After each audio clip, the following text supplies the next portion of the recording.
Hello everyone, goodwill learners के सभी student का स्वागत है। आज हम त्रिकोणमिति की एक्सरसाइज 8B पढ़ेंगे। एक्सरसाइज 8B है वो चार्ट पर संबंधित है, तो आपको सबसे पहले चार्ट को बहुत ध्यान से समझना पड़ेगा। मैंने आपको पहली क्लास में बताया था त्रिकोणमिति में 6 फलन होते हैं। अब हम उन 6 फलनों की वैल्यू की बात करते हैं। जैसे कि मेरे पास मैंने आपको बताया था, जब भी हम sine cos ten coat shake cosec की बात होगी तो हमेशा उसमें एंगल की बात होगी। जो मेरे पास ये थीटा है, यहाँ पर एंगल को रिप्रेजेंट कर रहा है। किसको रिप्रेजेंट कर रहा है? एंगल को। तो जैसे यहाँ पर मैं लिखा साइन थीटा, ये भी यहाँ पर एंगल है। अब मैं लिखा कोस थीटा, ये भी यहाँ पर एंगल है। ऐसे ही मैं टेंस टू कोस थीटा तक जाऊं, ये भी मेरे पास क्या है? एंगल है। अब सबसे पहले आपको एक बात पता होगी, जब भी हम किसी चीज की स्टार्टिंग करते हैं या बिगिनिंग करते हैं, दूसरे शब्दों में बोले तो बिगिनिंग, हमेशा हम जीरो से स्टार्टिंग करते हैं, फिर जीरो से हम आगे आगे बढ़ते हुए चले जाते हैं। तो जैसे मेरे पास पहला है साइन थीटा। आपको मैं बता दूं साइन थीटा की, ये मेरे पास क्या है? थीटा। मैं बताया थीटा, जो मेरे पास थीटा ये हमेशा किसको रिप्रेजेंट करता है? एंगल को। तो जो ये मेरे पास वैल्यू है ये क्या है? एंगल। जैसे sine 0, sine 30 degree, sine 45 degree, sine 60 degree और साइन 90 डिग्री। जो मेरे पास ये सिंबल है इसको हम नाम देते हैं डिग्री का। इसको नाम देते हैं हम डिग्री का। जैसे मेरे पास साइन 0 की वैल्यू क्या होती है आपको याद रखनी है, 0। अभी क्यों होती है मैं उसकी भी आपको रीजन बताऊंगा। और साइन 30 की वैल्यू होती है 1/2। साइन 45 की वैल्यू होती है 1/√2 और साइन 60 की वैल्यू होती है √3/2 और साइन 90 की वैल्यू होती है 1। देखो कैसे, आइए यहाँ पर ध्यान दीजिए। जैसे मेरे पास आपको पता है, जब भी त्रिकोणमिति की बात होगी तो एक राइट एंगल ट्राइंगल की बात होगी, हिंदी में बोले तो समकोण त्रिभुज की बात होगी। और ये मेरे पास हाइपोटेनस होगा, ये मेरे पास परपेंडिकुलर होगा और ये मेरे पास बेस होगा। जैसे कि आपको पता है इस एंगल को हम क्या नाम देते हैं? 90 डिग्री। यही तो मेरे पास एंगल होता है। अब आप एक बात ध्यान दीजिए, जैसे मेरे पास ये हाइपोटेनस या मैं इसको कहूं परपेंडिकुलर, ये मेरे पास क्या है? परपेंडिकुलर है। ये क्या है मेरे पास? परपेंडिकुलर। और ये मेरे पास क्या है? मैंने मान लिया ये मेरे पास थीटा है। जैसे जैसे आपको एक बात बता दूं मैं, थीटा की वैल्यू कम होती हुई जाएगी। क्या होगी? इसकी थीटा की वैल्यू कम होती हुई जाएगी।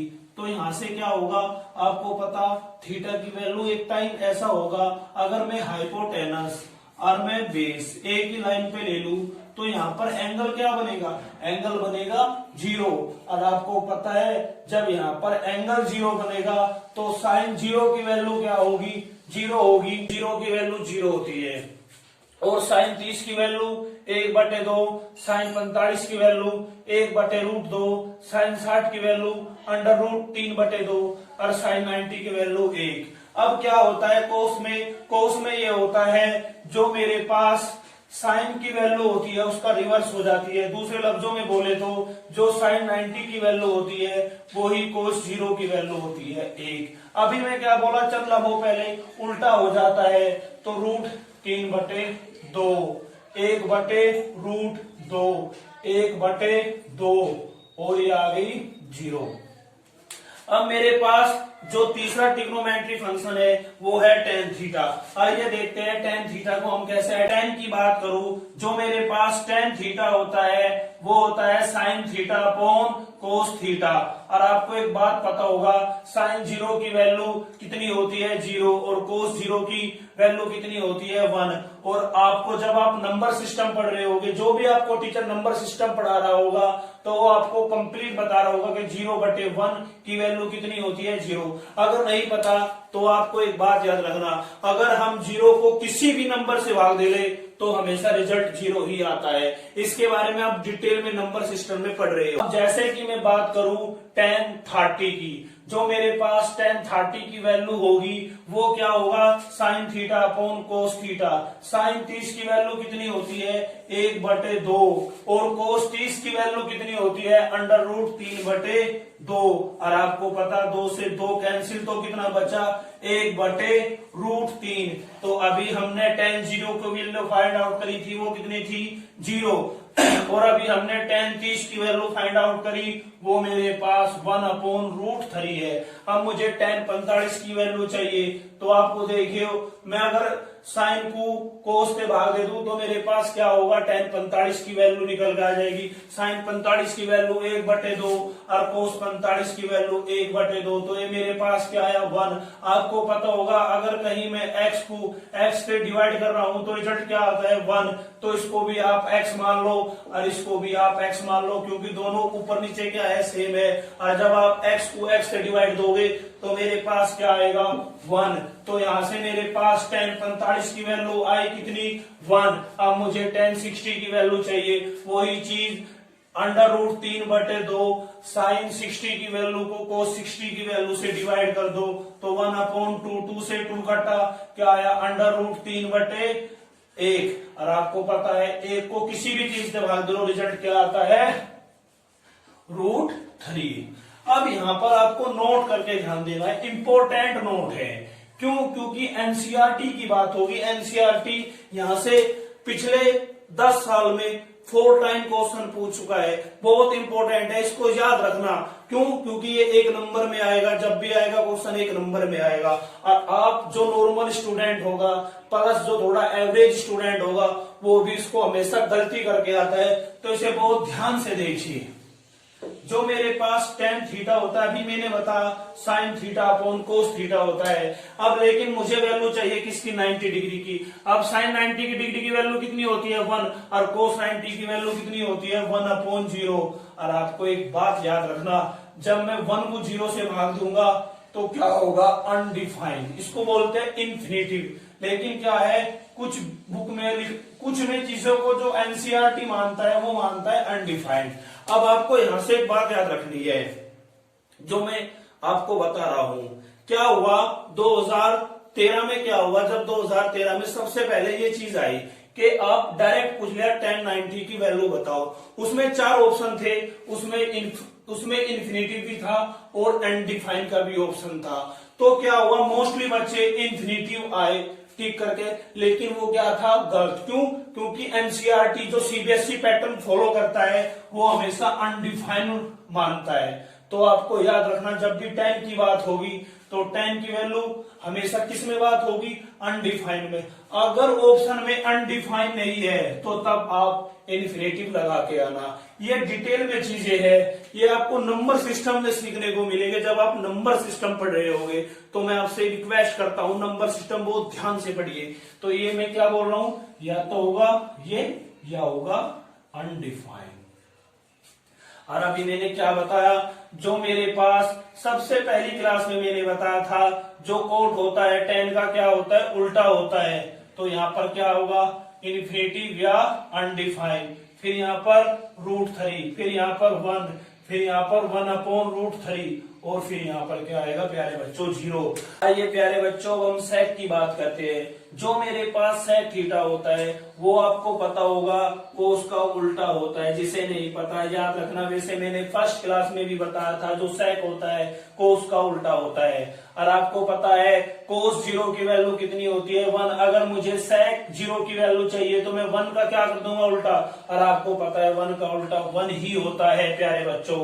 अब मुझे क्या चाहिए, सेक 30 की वैल्यू चाहिए। जो मेरे पास कोस 30 की वैल्यू होगी उसको मैं उल्टा कर दूंगा, तो √3/2 को उल्टा करा तो 2/√3। और जब मैं 1/√2 को उल्टा करूंगा तो कितना आएगा, √2। और जब मैं 1/2 को उल्टा करूंगा तो क्या आएगा, 2। और आपको पता है जब मैं 0 को 0 से भाग दूंगा तो क्या आएगा मेरे पास, इन्फिनिटी। ये सब बातें आप नंबर सिस्टम में पढ़ रहे होगे, तो आप जब तक का थोड़ा संयम रखे, बस जो टीचर बता रहा है उस पर फोकस रखे।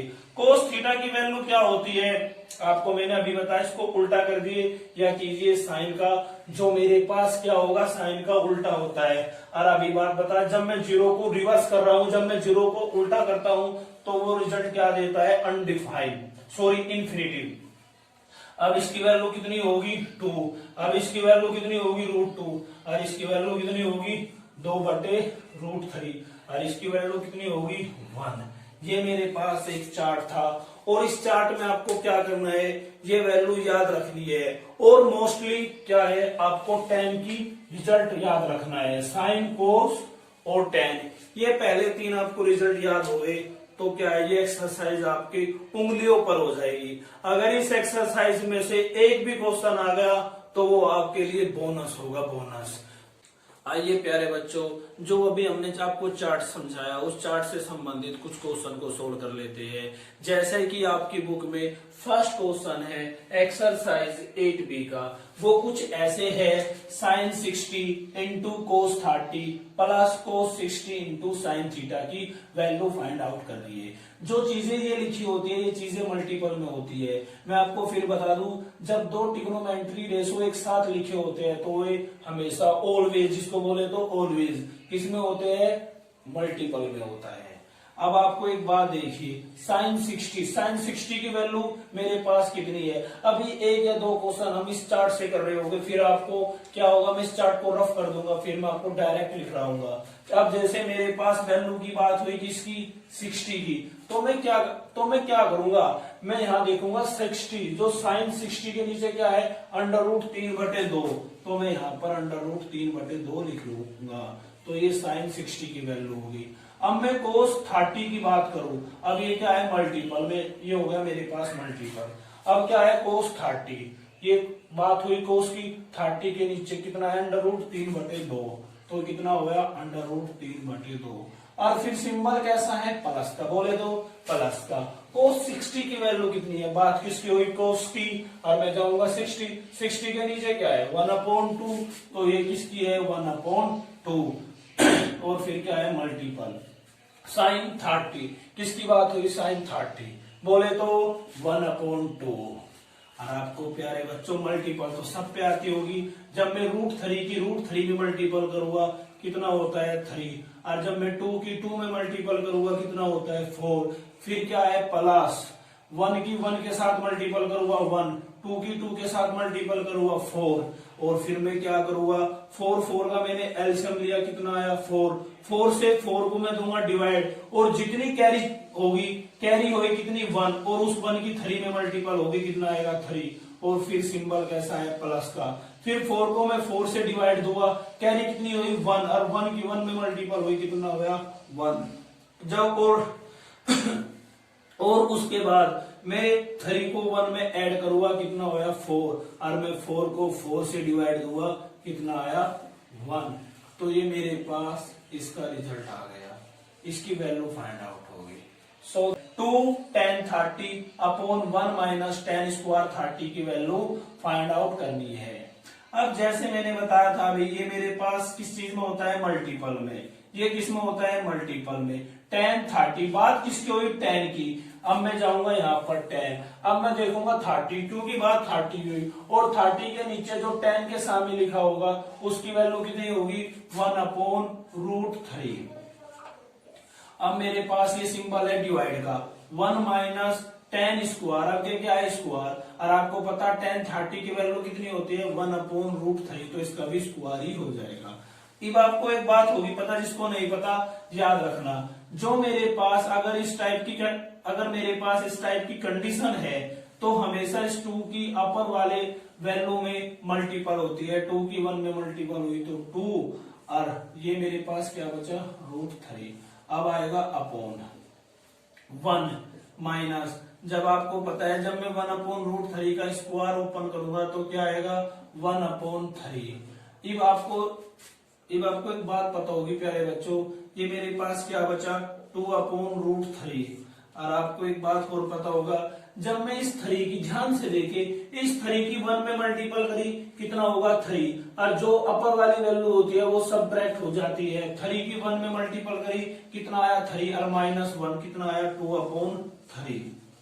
अब एक बात याद रखनी है आपको, जैसे जब भी आपको इस टाइप की कंडीशन फॉलो हो जाए तो आप क्या करना, अपर की वैल्यू तो ऐसे ही लिखना, और आपको पता है ये चीज है किसमें डिवाइड में, तो आप मल्टीपल का सिंबल लगा के इसका क्या कर देना, रिवर्स, इसको उल्टा कर देना, तो ये कितना हो जाएगा 3/2। अब 2 से 2 कैंसिल हो गया, कैंसिल आउट, कितना बचा 3/√3। अब आपने एक बात सीखी होगी, जिसने नहीं सीखी यहाँ थोड़ा सा सीख लीजिए, जिसको नहीं पता उसके लिए बता दूं। अगर कहीं मेरे पास √x मल्टीपल √x है तो आपको पता होगा, अगर मैं √x की √x में मल्टीपल करता हूं तो मुझे रिजल्ट क्या मिलता है, x मिलता है। अब आपको एक बात होगी पता, जब मेरे पास ये क्या है 3, तो मैं इस 3 को √3 मल्टीपल √3 लिख सकता हूं, और नीचे क्या है मेरे पास √3। हमने इसी कंडीशन को फॉलो करने के बाद ये चीजें लिखी है, और √3 से √3 कैंसिल, तो मेरे पास क्या बचा, मेरे पास बचा √3, और यही मेरा आंसर है।